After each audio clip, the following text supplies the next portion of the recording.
Welcome to Manager Tools. How do I respond to how do I get promoted? Part 4.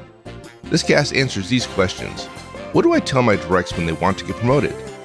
What are the key criteria in helping a direct get promoted? Well, if you want answers to these questions and more, keep listening. Here we go.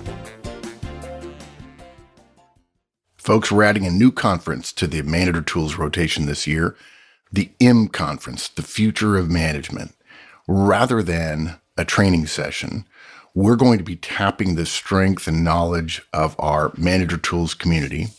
We've asked 10 of our fairly illustrious community to come and talk, a la a TED Talk, in Dallas, Texas, October 9th and 10th.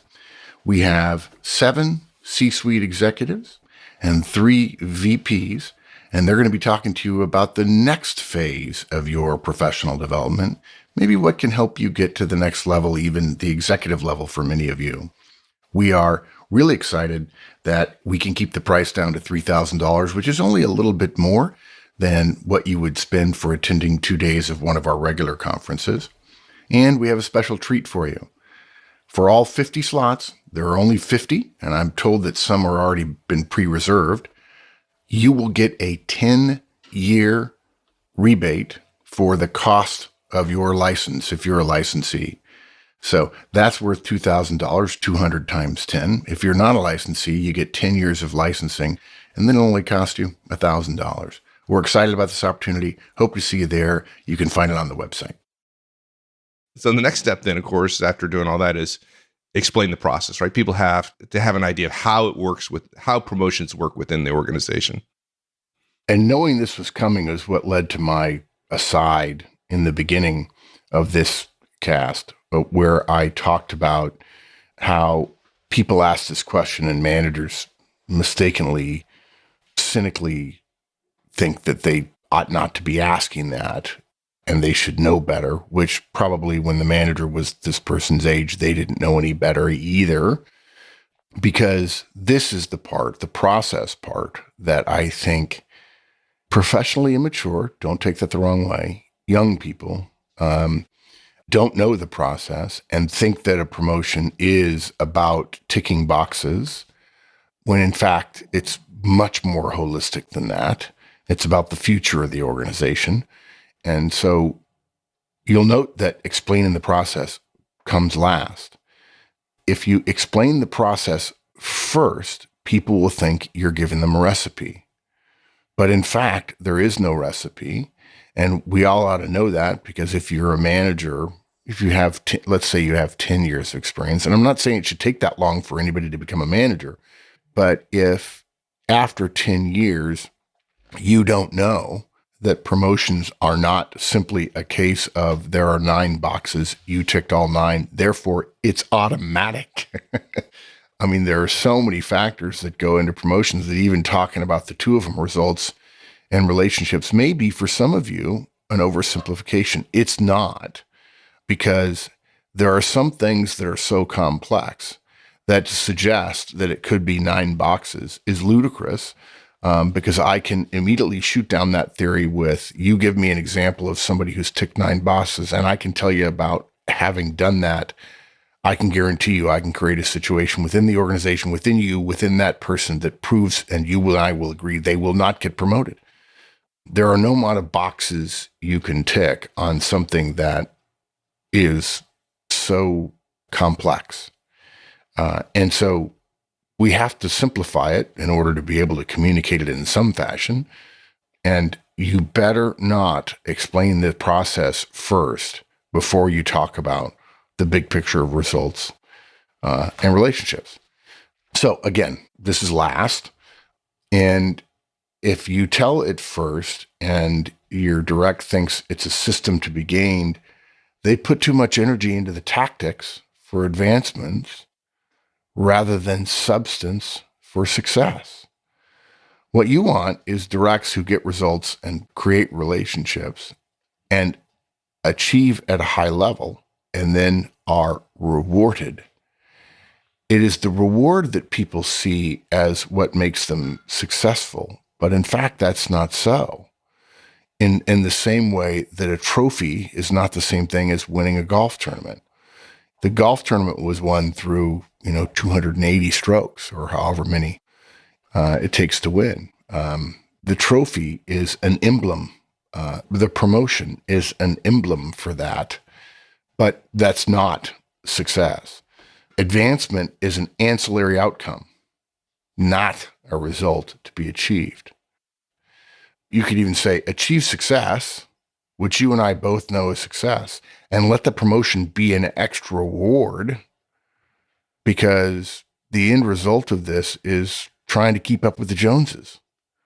You're looking for the trappings of success when what you ought to do is be in the dirt digging for it, meaning working hard.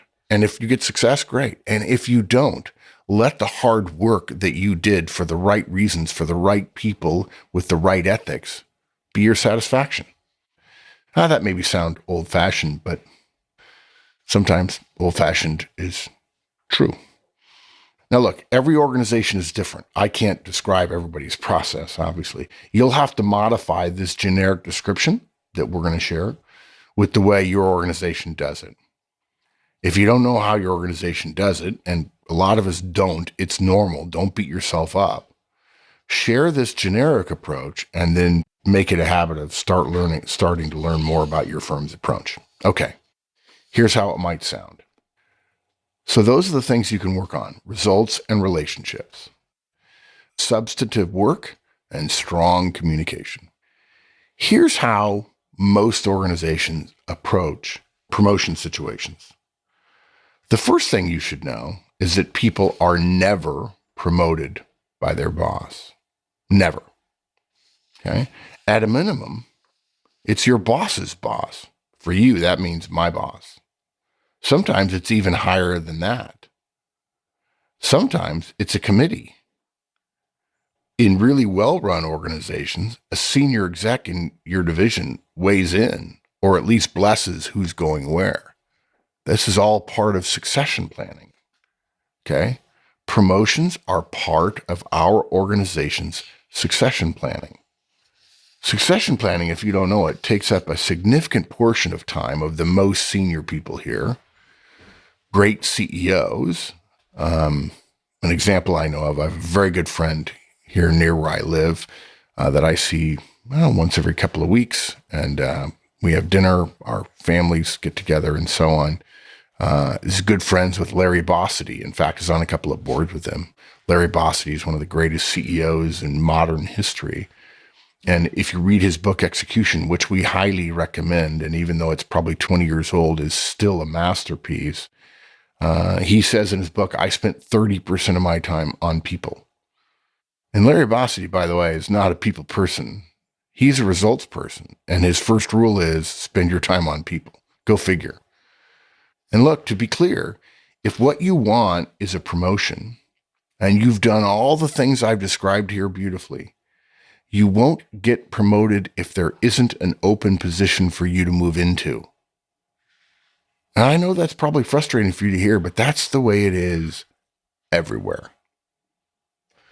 Here's an example. You've been killing it, okay? You're doing great. My boss's boss's boss, the division VP, leaves to become CEO at another firm. She did well. You might think, hey, that means there's going to be a ripple effect with some promotions above me, and that will leave a slot for me to be considered for at what is now my level. And that's true. It might. But it's also true that most of us tend to think of promotions as happening in a vertical line. The best senior director will take the VP slot, a director will move up to senior director, a senior manager will get the director slot, and a manager will get the senior manager role, leaving a hole at the manager level. That's succession planning, or succession results, if you will. And you're right, that does happen. But what folks forget is that there are non-line managers in HR or corporate development or in a sister division or even a subsidiary who may have been being groomed for that VP slot. And when the VP leaves to become a CEO somewhere else, that whole domino effect stops because somebody from outside of our group takes that role. And that was known and planned for 6 months before the VP left because she didn't get the job she wanted. And the senior executives knew that she was going to be headhunted away from us. Or maybe the dominoes will start to happen, but the various directorates within our division are different enough that our group isn't going to be the place where the tail of the dominoes fall.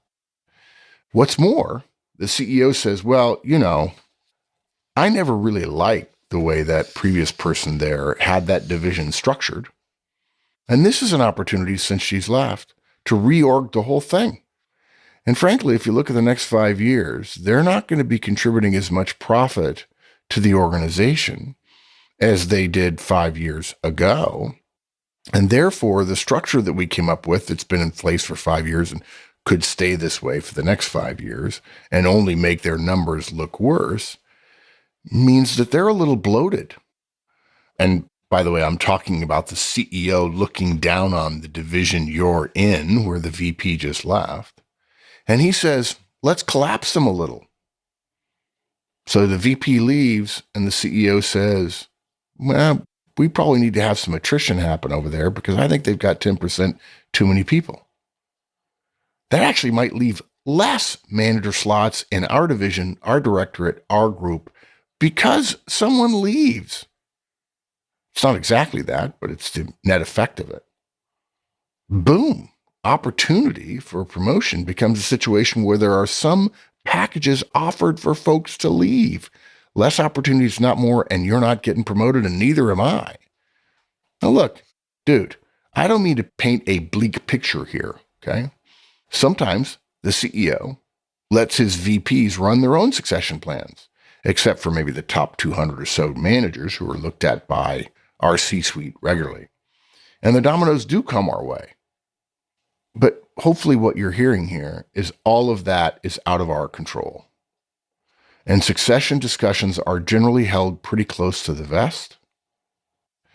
The lesson here is that knowing how all of that happens isn't where we're going to win opportunities.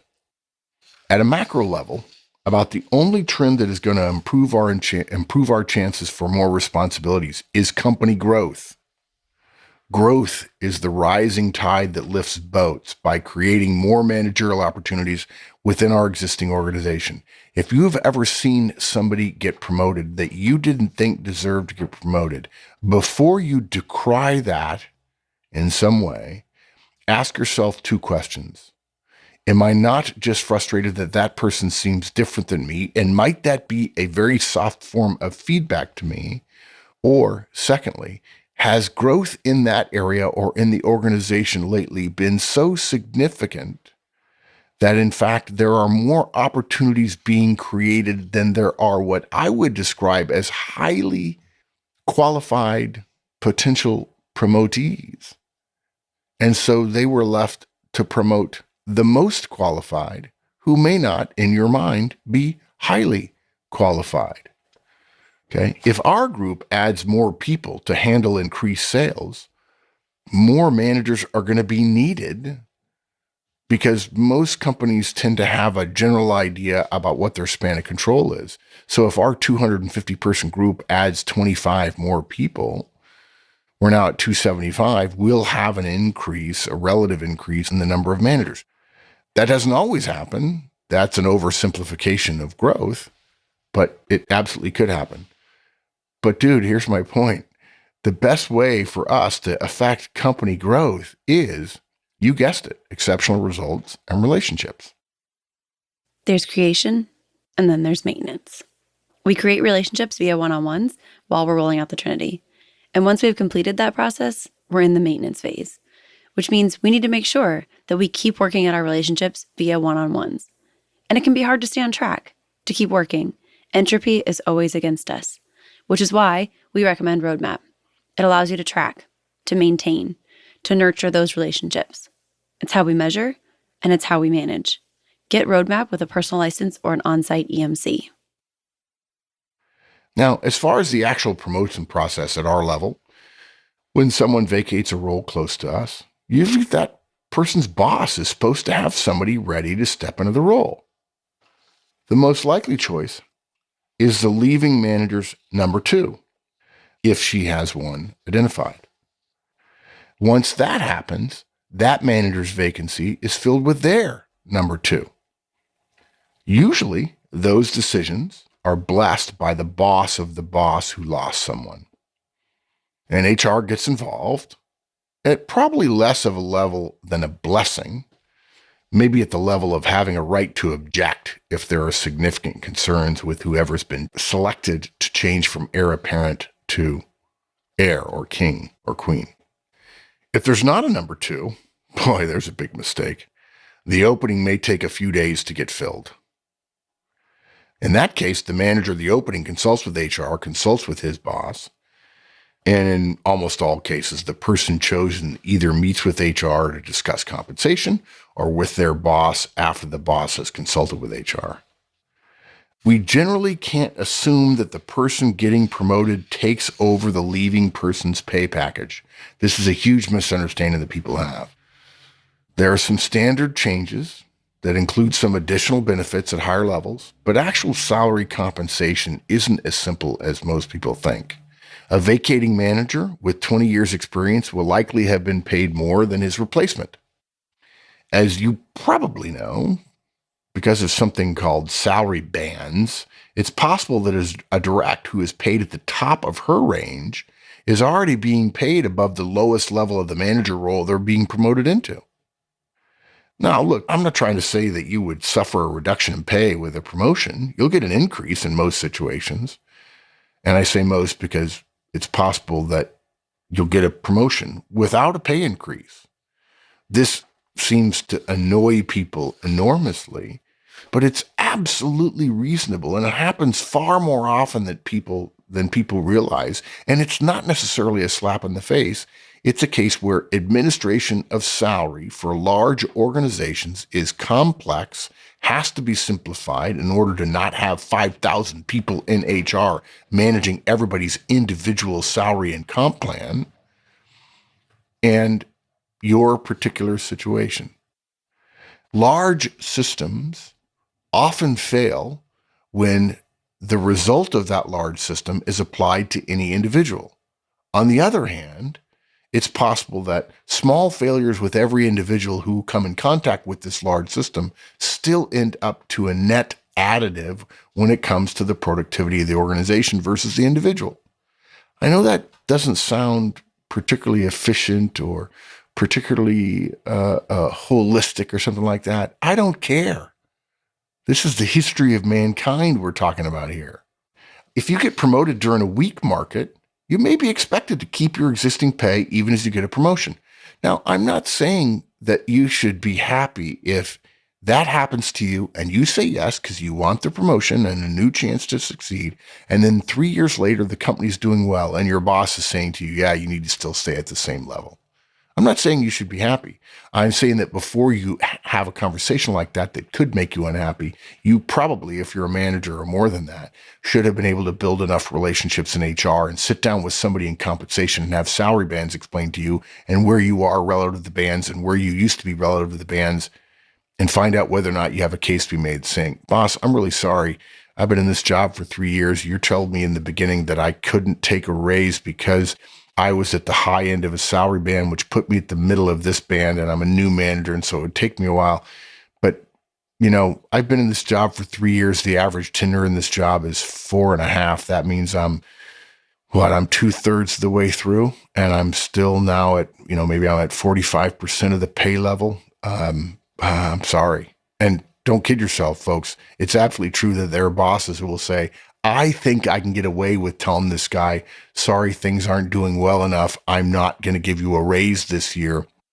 And the reason they'll tell you that, perhaps, if you're that person, is because they believe they can save some salary money on you and they can get away with telling you, yeah, sorry, the tide's not lifting. No boats are going up. While privately giving more of what maybe should have come to you to somebody else. That happens too, because some managers are jerks. Okay. In some cases, an open managerial role is opened up to applications pursuant to an interview process. That's part of our process sometimes. Internal interviews are just like external ones in terms of your need to prepare. Now you can see where the point I made earlier about your resume really matters. If you go to a completely different division for an interview, and look, I'll encourage you to do so and provide some guidance as best I can, you'll be relying on the strength of three things.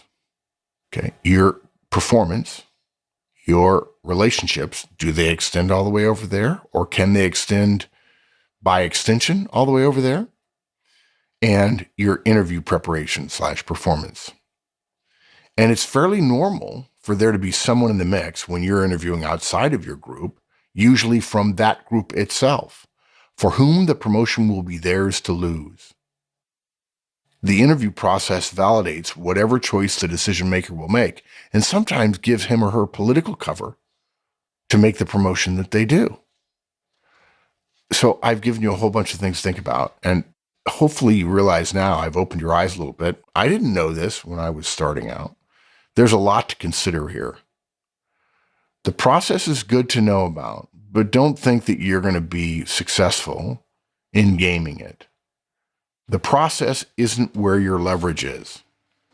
When the time comes and you're ready, we'll know more and we'll work hard on those parts of the process that are necessary to make your candidacy as near a lock as we can make it. But day to day, week to week, it's about results and relationships. I just want to tell you again, dude, I'm glad you've asked this. I'm glad that sends a message. It's what it does is send a message to me is that you're willing to strive. I'm sure you've heard me say this before. One of my favorite corporate mottos is Leo Burnett's, which says, reach for the stars. You may not get one, but you won't end up with a handful of mud either. This conversation, I think, is going to save us a lot of false starts. And the more we communicate and the better we communicate, the more efficient we can be about getting you what you want. All that having been said, what questions do you have? I wish somebody had said that to me. That's just a conversation that does not happen enough. No, it doesn't. And you know what? It was never had with me. And I never had this conversation in my early career, and it still bugs me. And it only is possible to share because I've learned, and we've been associated with tens of thousands, hundreds of thousands of managers and executives, and I've cobbled that together over the years. This may be one of my favorite podcasts of all time because it's a conversation. It's a little bit like, but it won't seem that way, what to do if one of your directs has body odor. Because the moment you listen to that cast, if you've been in that situation, you immediately know that you messed it up. You immediately know you should have known how to do it. In fact, you probably knew that when the situation first came up. And you can poo-poo it all you want, but it matters that you handle it well as a manager.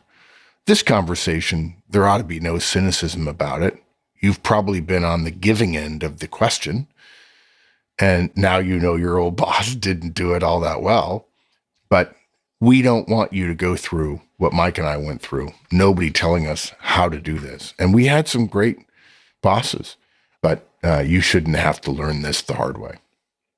So just summarizing real quick, when your directs ask how they can get promoted, don't roll your eyes. It's a good question. It's a fair question. It's actually kind of an exciting question. And the answer includes stuff that's easy to talk about at a high level, results and relationships, and then the process overview. Having several directs who want to get promoted is not a problem. It's the opposite of a problem. It's an opportunity to motivate them to higher performance and to help shape your organization with ethical leaders. Isn't that why you wanted to become a manager to begin with? I hope so. Yeah, me too. That's awesome. I think folks will get a chance to hear that and use that. And folks, if you don't think you can put something like that together, you don't need to. If you're a licensee, just go to the show notes. It's all in there. Just copy it, and there's no points for originality. You don't have, and edit it, of course, make it yours, but you don't have to recreate the wheel. That's kind of why we're here. So Yep. take advantage of it, please. All right, everyone. We'll see you next week. So long.